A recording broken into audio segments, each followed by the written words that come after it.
మహాగణపతిం మనసా స్మరామి మహాగణపతిం మనసా స్మరామి. TR creations family అందరికీ నా హృదయపూర్వక ధన్యవాదాలు. సో అలాగే మేష రాశి ఫ్యామిలీ అందరికీ కూడా ప్రత్యేకించి వెల్కమ్. సో మేష రాశి వారికి సంబంధించి మే 18, 2025 నుంచి అలాగే డిసెంబర్ 5, 2026 వరకు కూడా రాహు కేతువుల యొక్క గోచారం ఎలాంటి ఫలితాన్ని ఇవ్వబోతోంది. సో ఇక్కడ మేషరాశి వారికి మనం చూస్తే కనుక ఆల్రెడీ ఏలినాటి శని స్టార్ట్ అయింది, నెమ్మదిగా ఊపందుకుంటూ ఉంటుంది. సో ఏలినాటి శని స్టార్ట్ అయిపోయింది ఎలాగా మనకి అనుకునే టైంకి మేషరాశి వాళ్ళకి నేను చెప్తున్నా, ఏలినాటి శని స్టార్ట్ అయినా కూడా ఈ రాశి వాళ్ళకి సంబంధించి ఎటువంటి ఇబ్బంది ఉండకుండా చూసుకునే గ్రహం ఒకటి ఉందంటే ఈ యొక్క సంవత్సరం తప్పకుండా అది రాహువే, రాహు భగవానుడే అని చెప్పాలి. సో అద్భుతమైన సంచారం వాయుతత్వ రాశి అయిన కుంభరాశిలోకి వాయుతత్వ గ్రహమైన రాహువు చక్కగా లాభస్థానంలోకి ఒక వాయుతత్వ గ్రహం వాయుతత్వ రాశిలో కుంభరాశి దాని ఓన్ హౌస్లోకి మిత్రక్షేత్రంలోకి సంచరిస్తూ ఉండటం. సో ఇంకేం కావాలి? ఏలినాటిస్ అనేది టర్నింగ్ పాయింట్ అంతే జీవితంలో. That was a turning point. ఏలినాటిస్ అనేది డెఫినెట్గా ప్రతి ఒక్కరికి రావాలి. ఏలినాటిస్ అని వస్తే కానీ జీవితంలో అవడు ఎదగడు పెరగడు, నెక్స్ట్ స్టెప్కి నెక్స్ట్ లెవెల్కి వెళ్ళరు. సో అలాంటి టైంలో కాకపోతే ఏంటంటే మనకి బాధరా బందీ లేకుండా ఎక్కువ డిప్రెషన్లు ఎక్కువ ఫ్రస్ట్రేషన్లు లేకుండా మనం ముందుకు వెళ్తే బాగుండు, మన ఎక్కువ కొట్టకుండా శని భగవానుడు నెమ్మదిగా నేర్పిస్తే బాగుండు అనుకుంటాం. సో అలాంటి టైంలోనే ఈ రాహు లాంటి గ్రహం లాభస్థానంలో చక్కగా ఇక్కడ మనం చూస్తే గోవాజి గజ సంగానం క్షీరన్నాది శుభోజనం వస్త్రమాల్యాది లాభంచ ఏకాదశిగతో ఫణి. రాహు ఎప్పుడైతే లాభస్థానంలో ఉంటారో పశులాభాన్ని, భోజన సౌఖ్యాన్ని, నూతన వస్త్ర ప్రాప్తిని, వస్తు ప్రాప్తిని చక్కగా అన్నిటిని కూడా ఇస్తాడు ఆయన. ఎందుకంటే 11th house is the house of desire. 11th house అనేది మన కోరిక, your long term desired goal. So ఎప్పుడైతే మేష రాశి వారికి లాభస్థానంలో రాహు యొక్క సంచారం మొదలైందో ఇక్కడ ఈ 11th హౌస్ అనేది మీ యొక్క సోషల్ సర్కిల్ని, మీ నెట్వర్క్ సర్కిల్ని, Rahu is the planet of amplifier. ఇక కంటిన్యూగా ఒక 1.5 సంవత్సరం కాలం పాటు కొత్త నెట్వర్క్స్ని, కొత్త పరిచయాలు, కొత్త సర్కిల్, కొత్త నెట్వర్క్ యాంప్లిఫైయింగ్ ప్లానెట్ ఎప్పుడైతే లాభస్థానంలో ఉన్నాడో సో ఆయన రికగ్నైజేషన్ని, గుర్తింపుని 1.5 సంవత్సరం పాటు మీకు గుర్తింపునిస్తాడు. ఇక్కడ నుంచి నేను చెప్తున్నా, లాంగ్ రన్ డిజైర్డ్ గోల్ ఏదైనా మీరు పెట్టుకున్నట్టయితే దాన్ని ఫుల్ఫిల్ చేసుకోవడానికి రాహు తప్పకుండా, నాకు ఇంత ఎక్స్పీరియన్స్ ఉంది, నాకు ఈ గోల్ ఉంది అని మీరు ఎవరన్నా అనుకున్న వాళ్ళు ఉంటే తప్పకుండా ఆ గోల్ రీచ్ అయ్యే విషయంలో ఆ గోల్ రీచ్ అవడమే కాదు దానికి సంబంధించిన సన్మానం సత్కారం దానికి గుర్తింపుని తీసుకొచ్చి పెట్టే బాధ్యత రాహుది. లాభస్థానంలో రాహు ఉన్నాడు, తప్పకుండా వాళ్ళ యొక్క బాస్కి దగ్గర అవుతాడు, అలాగే శత్రు విజయాన్ని పొందుతుంటాడు.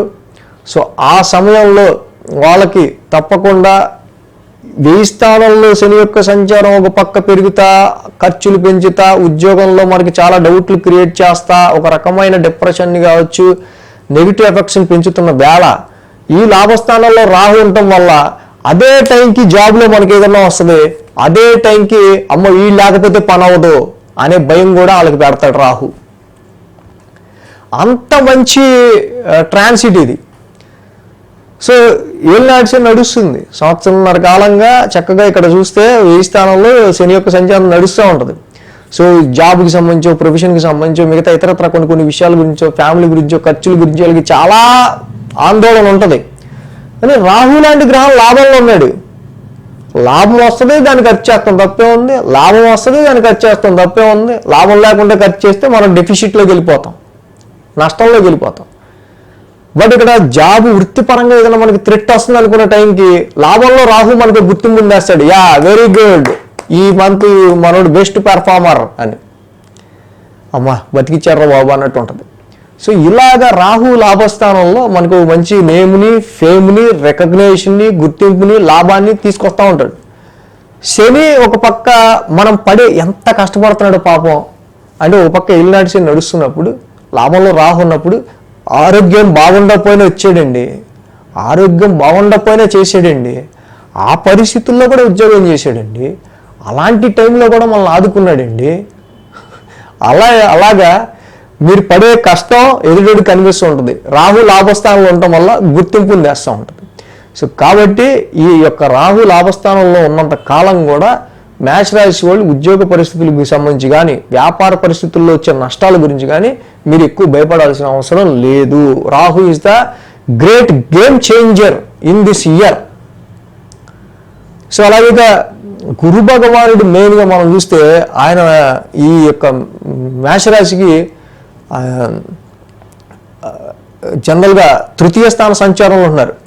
అలాగే కాకుండా గురువు గారి యొక్క దృష్టి కూడా లాభస్థానం మీద ఉంది. ఇక్కడ తృతీయ స్థానంలో ఎక్స్పాన్షన్ అవుతున్న సెల్ఫ్ ఎఫర్ట్స్, కష్టం పెంచుతాడు, కష్టపడాల్సి వస్తుంది. చాలా వరకు మీకు మీరు అన్ని పనులు చేసుకుని ఇంకొంచెం బాగా బెటర్గా ముందుకెళ్లాల్సి వస్తుంది.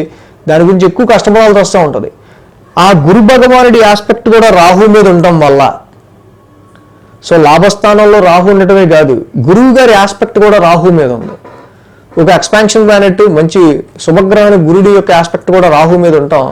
ఈ సమయంలో డెఫినెట్గా మీరు పడే కష్టానికి, పెట్టే ఎఫర్ట్కి దానికి తగ్గట్టుగా డెఫినెట్గా దానికి తగ్గ గుర్తింపుని తీసుకొచ్చే బాధ్యత రాహుది. అలాగే ఆస్పెక్ట్ గురుడి యొక్క ఆస్పెక్ట్ కూడా ఉండటం వల్ల మరి ఇక్కడ మరి ఒక మైనస్ ప్లస్ రెండు ఉంటాయి. ఓ రాహు యోగిస్తే కేతు యోగించడు, కేతు యోగిస్తే రాహు యోగించడు. ఇక్కడ మనకి మైనస్లు కొన్ని ఉన్నాయి. ఏంటంటే మేషరాశి వారికి ఇక్కడ మనం చూస్తే కనుక పంచమ స్థానంలో కేతు యొక్క సంచారం జరుగుతుంది. అది సింహరాశి.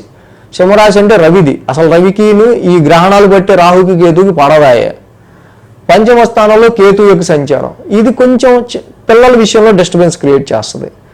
సంతాన అవకాశాల గురించి ట్రై చేస్తున్న వాళ్ళకి డిస్టర్బెన్స్ క్రియేట్ చేస్తుంది.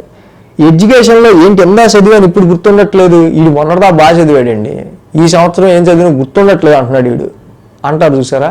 అలాంటివి headless body in your fifth house, తలా తోక లేకుండా పెట్టే ఇన్వెస్ట్మెంట్లు, తలా తోక లేకుండా చేసే ట్రేడింగ్, తలా తోక లేకుండా ఎవరో పరిచయం చేసే లవ్, ఇలాంటివన్నీ కూడా వీళ్ళకి చాలా ప్రాబ్లంలో నెట్టేస్తాయి. సో అది ఫిఫ్త్ హౌస్ రిలేటెడ్గా పిల్లల ఎడ్యుకేషన్ విషయంలో వీళ్ళకి కొంచెం కన్సర్న్ ఉంటుంది.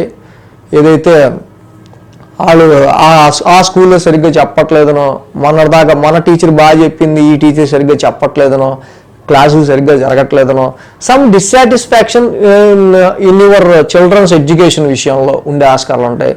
At the same time investments విషయంలో ఉంటాయి. At the same time love life విషయంలో ఉంటాయి.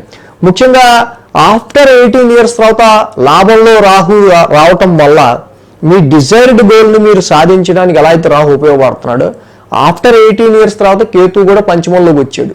అప్పటిదాకా మీకున్న క్రియేటివిటీ, మీకున్న టాలెంట్, మీకున్న ఇంటెలిజెన్స్ని ఇలా కాదు మనం మొత్తం మార్చాలి, మనకి ఇంకా ఇది వర్కౌట్ కాదు అని మీ యొక్క ఇంటెలిజెన్స్ని, మీ యొక్క క్రియేటివిటీని మీరు డిటాచ్ అయ్యే ఆస్కారాలు ఉంటాయి.